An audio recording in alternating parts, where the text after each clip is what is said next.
எல்லாருக்கும் வணக்கம். நீங்கள் பார்த்தவர்கள் உங்களை பார்க்காதவர்கள், இப்படி ஒரு சமூகம் நம்ம கூட வாழ்ந்துட்டே இருக்குது. நம்மளோட தான் வாழ்ந்துட்டு இருக்கிறாங்க. இவங்களுக்கு மறுவாழ்வு கொடுக்கவும் இவங்களுக்கு கல்வி கொடுக்கறதுக்கும் ஒரு இடம் இருக்குதுங்க. அப்படி ஒரு இடத்தை தான் இன்னைக்கு உங்களுக்கு அறிமுகம் செய்ய போகிறேன். என்னை போல பார்வையிழந்தவங்க நிறைய பேரை நீங்கள் பொது இடங்களில் பார்த்துருப்பீங்க. ஆசிரியர்களா, கல்வியாளர்களா, அறிஞர்களா, அரசு ஊழியர்களா, வியாபாரிகளா, இப்படி எங்கெங்கெல்லாமோ பார்த்துருப்பீங்க. ஒரு நிமிஷம் நம்மளால் கண்ணை மூடி நடக்க முடியல. ஆனால் இவ்வளோ போக்குவரத்து நிறைந்த இடங்களில் இவங்க எப்படி இவ்வளோ தன்னம்பிக்கையோட தைரியமாக எப்படி இவங்களால் மட்டும் நடக்க முடியுது? எல்லாம் தன்னம்பிக்கை தாங்க, தைரியம்தான். இந்த தன்னம்பிக்கையும் தைரியமும் இவங்களுக்கு எப்படி வந்தது? ஒரு நிமிஷம் யோசித்து பாருங்க. உங்களுக்கு தன்னம்பிக்கையும் தைரியமும் கொடுக்கறதுக்கான இடம் இந்தியாவில் நிறைய இருக்குதுங்க. இருந்தாலும் 125 ஆண்டுகள் பழமை வாய்ந்த ஒரு இடம் இந்தியாவில், தமிழ்நாட்டில், திருநெல்வேலி மாவட்டத்தில் இருக்குதுங்க. அப்படி ஒரு இடத்தை இன்னைக்கு நம்ம பார்க்க போகிறோம். என்னோட வாங்க. அவங்க எப்படி படிக்கிறாங்க, அவங்களுக்கு எப்படி மறுவாழ்வு கொடுக்குறாங்க, எப்படி தன்னம்பிக்கை ஊட்டுறாங்க, எப்படி அறிஞர்களாக மாற்றுறாங்க அப்படிங்கிற விஷயத்தை இன்னைக்கு நம்ம பார்க்கலாம்.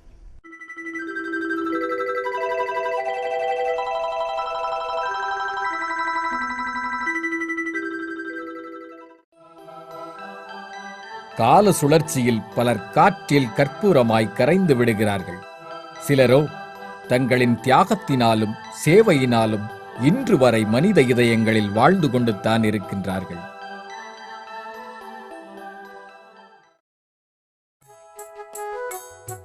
அவர்களின் வரிசையில் இருண்ட விழிகளின் ஒளியாய் ஒளியோடு கலந்து விழியிழந்தவர்களுக்கு அறிவு என்னும் ஒளி கொடுக்கும் பள்ளியை நிறுவிய தியாகச் சுடரே, ஆனி ஜேன் ஆஸ்க்வித் அன்னையே, உங்களுக்கு இந்த காணொலியை காணிக்கையாய் படைப்பதில் எம் பள்ளி பெருமையில் பூரித்து நிற்கிறது.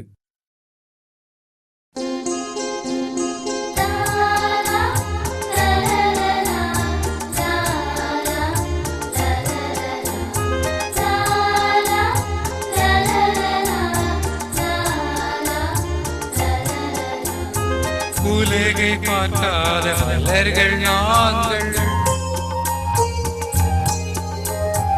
உலகை பார்க்காத மலர்கள் நாங்கள், மணக்கிறோம் மனம் மகிழ்கிறோம். உலகை பார்க்காத மலர்கள் நாங்கள், மணக்கிறோம் மனம் மகிழ்கிறோம்.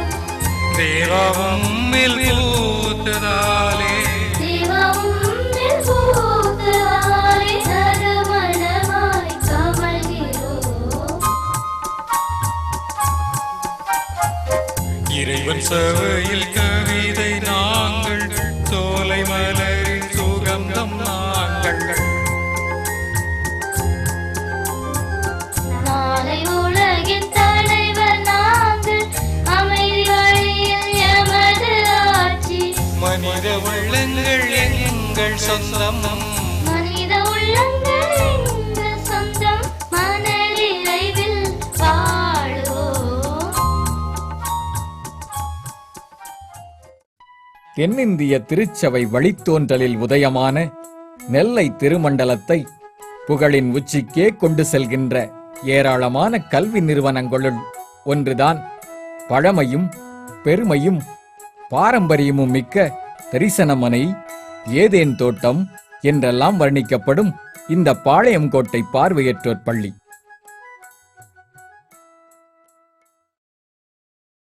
இந்த பள்ளியின் வரலாறு ஒரு தெய்வீக வரலாறு. 1888 இந்தியாவே அறியாமை என்னும் இருளில் மூழ்கிக் கிடந்த காலம் அது. இந்த காலகட்டத்தில்தான் ஏராளமான மேலை நாட்டு அருள் பணியாளர்கள் சேவை நோக்கோடு இந்தியாவிற்கு வந்தனர். அத்தகைய அருள் பணியாளர்களில் ஒருவர்தான் இங்கிலாந்து தேசத்திலுள்ள சிஎம்எஸ் அமைப்பைச் சார்ந்த செல்வி ஆனி ஜேன் ஆஸ்க்வித் அம்மையார். பாளையங்கோட்டை பகுதியில் அமைந்துள்ள சாரால்டக்கர் பெண்கள் மேல்நிலைப் பள்ளியின் மேலாளராக அந்நாட்களில் இந்த அம்மையார் பணி செய்து கொண்டிருந்தார்களாம். அந்த காலகட்டத்தில்தான் அம்மையார் ஒரு நாள் மாணவர்களுக்கு பாடம் சொல்லிக் கொடுத்துக் கொண்டிருந்தார்களாம். அப்பொழுது ஒரு பார்வை இழந்த சிறுவன் அம்மையாரிடம் பிச்சை கேட்டு வந்தாராம். அதற்கு அந்த அம்மையார், இது படிப்பு சொல்லிக் கொடுக்கும் இடம், இங்கே படிப்பும் புத்தகமும் தான் இருக்கிறது. உனக்கு கொடுப்பதற்கு என்னிடம் ஒன்றுமில்லை. வீடுகளில் போய் கேள், அங்கேதான் நீ கேட்பதை கொடுப்பார்கள் என்றார்களாம். அதற்கு அந்த சிறுவன் சிறிதும் சளைக்காமல் அறிவு தாகம் கொண்டவனாய், எனக்கும் படிக்க ஆசையா இருக்கு, எனக்கும் அந்த கல்வியை கொடுங்க. எனக்கும் படிக்க ஆசையா இருக்கு, எனக்கும் அந்த கல்வியை கொடுங்க என்றானாம். இந்த வார்த்தைகள் அந்த அம்மையாரை மெய்சிலிர்க்க வைத்து அவர்களின் இதயத்தையும் தொட்டனவாம். உடனே அந்த சிறுவனை அம்மையார் தன் வீட்டிலேயே வைத்துக் கொண்டார்களாம். அந்த சிறுவன்தான் இந்த தரிசனமனையின் முதல் படிக்கல். அன்று இரவு முழுவதும் அம்மையாருக்கு தூக்கமே இல்லையாம். இறைவனிடம் பிரார்த்தனை செய்து கொண்டிருந்தார்களாம். அந்த பிரார்த்தனையின் பலனாக ஒரு நாள் அம்மையாரின் கனவில் இன்று பார்வையற்றோர் பள்ளி அமைந்துள்ள இதே இடத்தை இறைவன் தரிசனமாய் காட்டினாராம். அன்றிலிருந்து இந்த பள்ளி தரிசனமனை எனவும் அழைக்கப்படுவதுண்டு.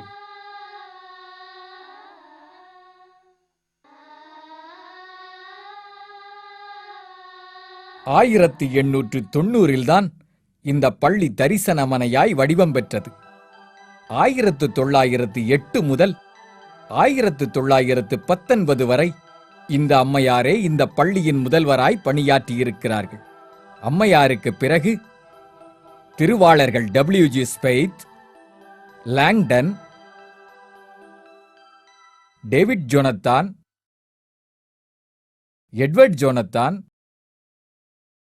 திருமதி அலமு ஜோனத்தான், ஜான் எபனேசர்,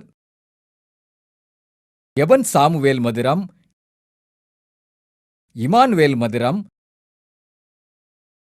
தற்போதைய முதல்வர் திரு கிங்ஸ்டன் இவர்களின் வழிகாட்டுதலின் கீழ் இந்த பள்ளி இன்று வரை மிக சிறப்பாக செயல்பட்டு வருகிறது.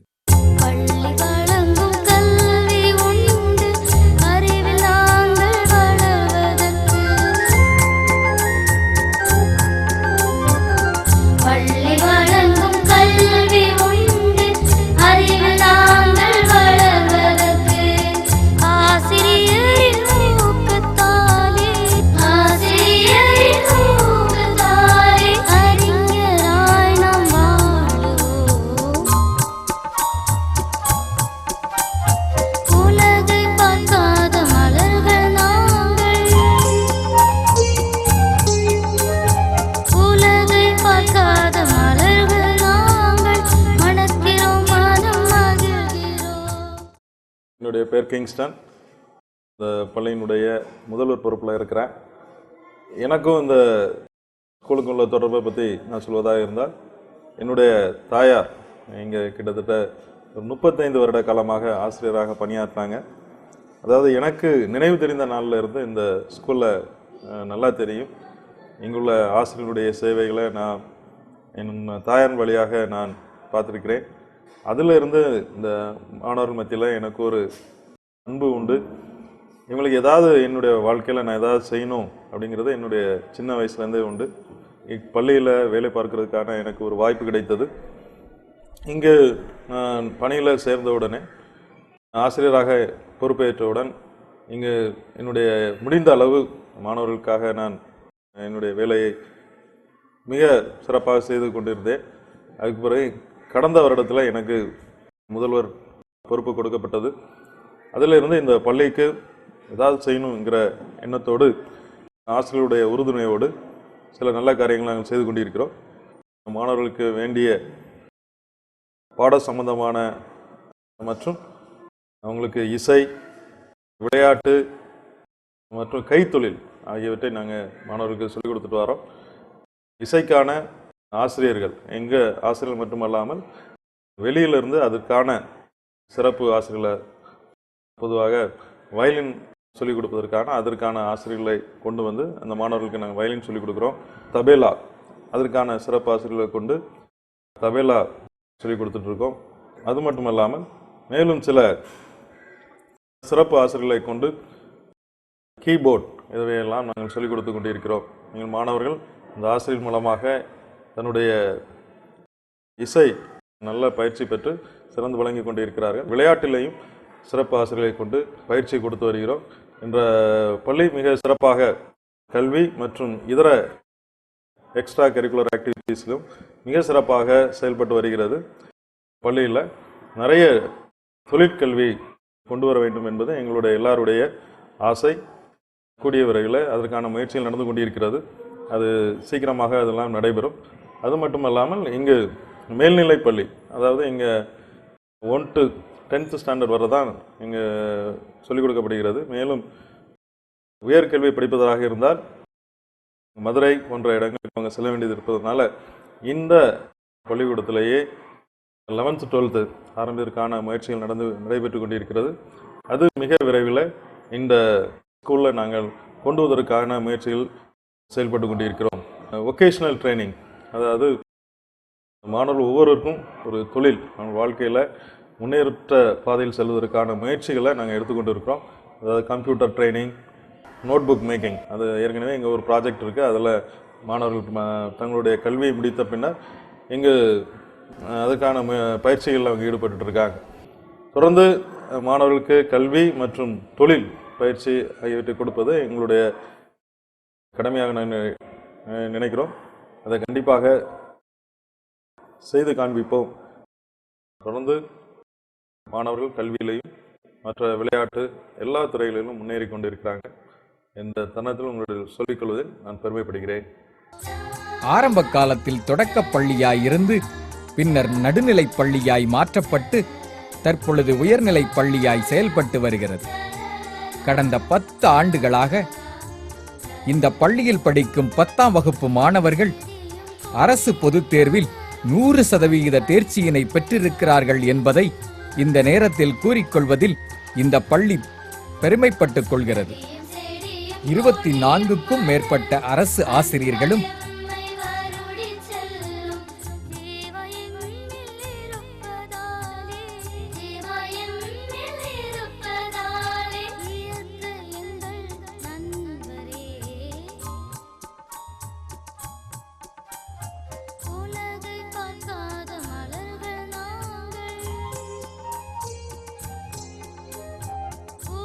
20க்கும் மேற்பட்ட ஆசிரியர் அல்லாத பணியாளர்களும் இந்த பள்ளியில் பணி செய்து வருகின்றனர்.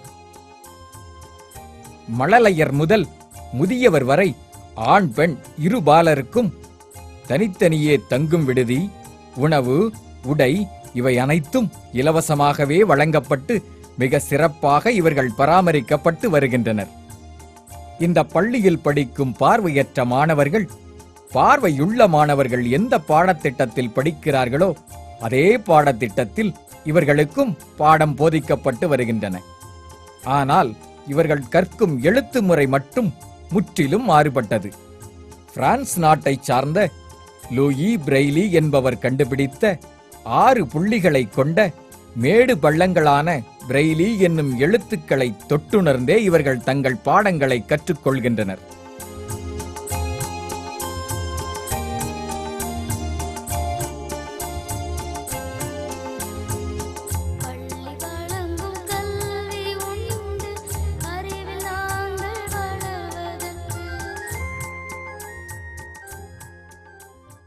பார்வையற்றவர்களுக்கான எழுத்துமுறை இந்த பிரெயில் எழுத்துமுறை. பிரெயில் எழுத்துமுறையை கண்டுபிடித்தவர் லூயி பிரெயில். அவரும் ஒரு பார்வையற்றவர். ஆரம்ப காலத்தில் இந்த பிரெயில் எழுத்தானது 12 புள்ளிகளை அடிப்படையாக கொண்டிருந்தது. அது தடவி படிப்பதற்கு கடினமாக இருந்த காரணத்தினால் 6 புள்ளியாக மாற்றி அமைக்கப்பட்டது. இந்த 6 புள்ளி என்பதில் இடதுபுறத்தில் 1, 2, 3 புள்ளிகள், வலதுபுறத்தில் 4, 5, 6 புள்ளிகள். மாணவர்கள் முதலில் இந்த புள்ளிகளை நன்கு தடவி அறிந்து கொண்ட பிற்பாடு அந்த 6 புள்ளியில் ஏதாவது ஒரு புள்ளி விடுபட்டு இருக்கும். விடுபட்ட புள்ளிகளை மாணவர்கள் அறிந்து கொண்ட பின் அவர்கள் மற்ற எழுத்துக்களை படித்துக் கொள்வதற்கு அது அதிக வசதியாக இருக்கும். அதன் பின்னதாக எல்லா எழுத்துக்களையும் அவர்கள் தெளிவாக படித்துக் கொள்வார்கள். கணித பாடத்தை பொறுத்தவரை டெய்லர் சட்டம் என்கின்ற சட்டத்தில் மேடு பள்ளங்களிலான குச்சிகளை பொருத்தி தங்கள் கணித பாடங்களை கற்றுக்கொள்கின்றனர். இதனுடைய பெயர் டெய்லர்ஸ் ஃப்ரேம். டெய்லர் என்பவர் பார்வையற்றவர்களுக்காக இந்த கணக்கு ஸ்லேட்டை கண்டுபிடித்தார். கணக்கு ஸ்லேட்டை பயன்படுத்தி தான் பார்வையற்ற மாணவர்கள் கணித பாடத்தை கற்றுக்கொள்கின்றனர். இதில் 2 பக்கங்கள் உண்டு. ஒன்று படிப்பக்கம், அடுத்து முள்பக்கம். இந்த கணக்கு குச்சிகளை இந்த கணக்கு ஸ்லேட்டில் பொருத்தி எண்களை அறிந்து கொள்வர். இந்த கணக்கு குச்சிகள் வலது பக்கம் இருக்குமாறு வைத்துக்கொண்டு, முதலாவது படிப்பக்கம் வலது பக்கம் மேல் மூலை பார்த்து வைக்க வேண்டும். இது எண் 1. அடுத்ததாக படிப்பக்கம் வலது பக்கம் நேராக வைத்துக்கொண்டு 1க்கு கீழாக வைக்க வேண்டும். இது 2. அடுத்து படிப்பக்கம் வலது பக்கம் கீழ் மூலையை பார்த்து இருக்க வேண்டும். 3. அடுத்து படிப்பக்கம் கீழ் நோக்கி இருக்குமாறு வைத்துக்கொண்டு 3க்கு கீழாக வைக்க வேண்டும். 4. படிப்பக்கம் இடது பக்கம் கீழ் மூலையை பார்த்து இருக்க வேண்டும். இது 5. படிப்பக்கம் இடது பக்கம் நேராக இருக்குமாறு வைக்க வேண்டும். இது 6. படிப்பக்கம் இடதுபுறம் மேல் மூலையை பார்த்து இருக்க வேண்டும். இது 7. படிப்பக்கம் மேல் நோக்கி இருக்குமாறு வைக்க வேண்டும். இது 8. அடுத்ததாக முள் பக்கத்தை எடுத்துக்கொண்டு 1 எப்படி வைத்திருப்போமோ வலது பக்கம் மேல் மூலையை பார்த்து வைக்க வேண்டும். இது 9. முள் பக்கம் வலதுபுறம் நேராக இருக்குமாறு வைக்க வேண்டும். இது 0. இப்போ 1 முதல் 0 வரை அறிந்து கொள்வர். அதன் பிறகு 0க்கு இடதுபுறம் ஏற்கனவே அவங்க 1 அவங்களுக்கு தெரியும், 1 வைக்க வேண்டும். அப்போ வலதுபுறம் 0, வலதுபுறத்துக்கு இடது பக்கம் 1 வைத்தால் அது 10. இப்படியாக 1 முதல் 10 வரை எண்களை கணக்கு ஸ்லேட்டில் வைத்து பார்வையற்ற மாணவர்கள் எண்களை அறிந்து கொள்வர். இதன் மூலமாக கணக்கு பாடத்தை அவர்கள் கற்றுக்கொள்வர். கணித பாடத்தில் 4 அடையாளங்கள் உண்டு. கூட்டல், கழித்தல், பெருக்கல், வகுத்தல். அதில் கூட்டல் அடையாளம் முள் பக்கமாக திருப்பி வலதுபுறம் கீழ் மூலையை பார்த்து இருக்க வேண்டும். 3 எப்படி வைப்போமோ அதே போல முள் பக்கத்தை திருப்பி வைக்க வேண்டும். இது கூட்டல் அடையாளம். 4ஐ நோக்கி இருக்க வேண்டும் முள் பக்கம். 4 எப்படி கீழ் நோக்கி வைப்போம் அதே போல வைத்தால் கழித்தல் அடையாளம். அடுத்தது முள் பக்கம் இடதுபுறம் கீழ் மூலையை பார்த்து இருக்க வேண்டும். அது பெருக்கல் அடையாளம். அடுத்தது முள்பக்கம் இடதுபுறம் நேராக இருக்கும்படி வைத்தால் அது வகுத்தல் அடையாளம். இவ்வாறு கூட்டல், கழித்தல், பெருக்கல், வகுத்தல் 4 அடையாளங்களையும் கணக்கில் பார்வையற்ற மாணவர்கள் அறிந்து கொள்வர். அடுத்தது மேல் நோக்கி, முள்பக்கம் மேல் நோக்கி இருந்தால் அது சமக்குறி. இதையும் மாணவர்கள் கற்றுக்கொண்டு கணக்குகளை செய்வர்.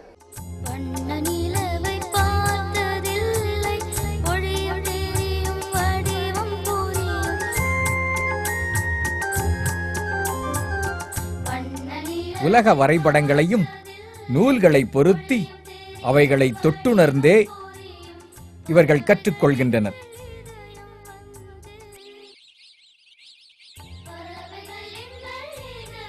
அறிவியல் பாடங்களை பொறுத்தவரை பார்வையுள்ள மாணவர்களுக்கு சோதனைச் சாலைகளில் எந்த உபகரணங்கள் பயன்படுத்தப்படுகின்றனவோ அதே உபகரணங்கள் இவர்களுக்கும் பயன்படுத்தப்பட்டு அத்தகைய உபகரணங்களின் வழியாகவே இவர்கள் தங்கள் அறிவியல் பாடங்களை கற்றுக்கொள்கின்றனர்.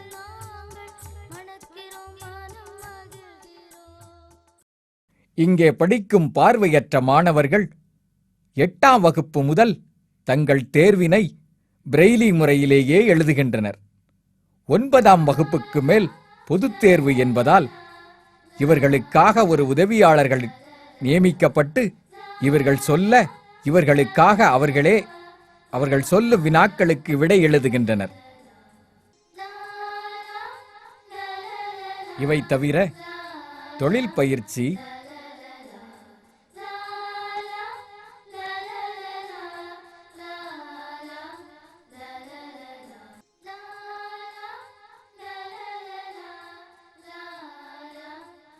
விளையாட்டு பயிற்சி,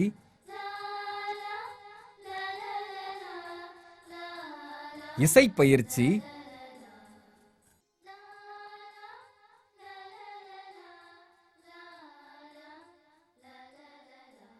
நல்ல நூலகத்தோடு கூடிய ஆங்கிலம் பேசும் பயிற்சி, கணினி பயிற்சி,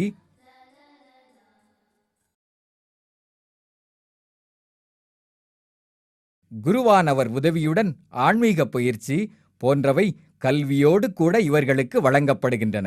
நெல்லை திருமண்டலத்திலே பேராயர் ஜெயபால் டேவிட் ஐயா அவர்கள் பணியாற்றி கொண்டிருந்த போது 2009ஆம் ஆண்டு ஜனவரி மாதத்திலிருந்து இந்த கண்டறியாத பாடசாலையில் உள்ள மாணவிகள் மத்தியிலே பணியாற்றும்படியாக எனக்கு அனுமதி கொடுத்தார்கள். சிற்றாலயத்திலே இந்த கண்டறியாத மாணவிகள் மத்தியிலே பணியாற்றி கொண்டிருக்கிறேன். தினமும் காலை 7 மணிக்கு மாணவிகள் சிற்றாலயத்திலே ஆராதனைக்கு வருவார்கள். வீழ்வதில் தவறில்லை, வீழ்ந்தே கிடப்பதுதான் தவறு. ஆம், இவர்கள் தடைகளில் மோதிக்கொள்ளாமலும் சாலைகளை கடப்பதற்கும் ஊன்றுகோல் உதவியுடன் நடைப்பயிற்சி கற்பிக்கப்படுகிறது. இத்தகைய பயிற்சியினால் இவர்கள் பாதுகாப்பாக தாங்கள் சேர வேண்டிய இடங்களுக்கு குறித்த நேரத்தில் சென்று விடுகின்றனர்.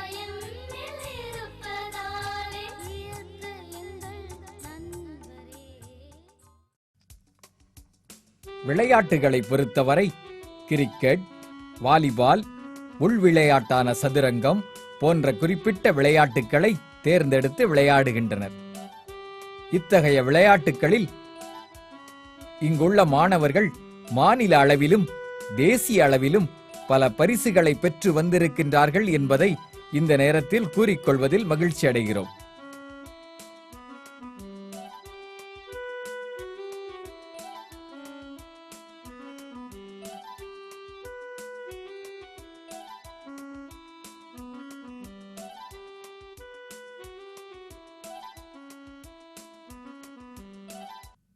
சில ஆண்டுகளுக்கு முன் இந்த பள்ளிக்கு அயல்நாட்டு நிதியுதவி கிடைத்து வந்தன. தற்பொழுது குறித்த காலம் முடிந்துவிட்டதால் அத்தகைய உதவிகள் நின்று போய்விட்டன. இத்தகைய இக்கட்டான சூழ்நிலையில் தொண்டுள்ளம் படைத்த சிலர் கொடுக்கும் நன்கொடையினாலும் அரசு கொடுக்கும் சிறிதளவு மானியத்தினாலும் இந்த பள்ளி மிக இக்கட்டான சூழ்நிலையில் செயல்பட்டு வருகிறது.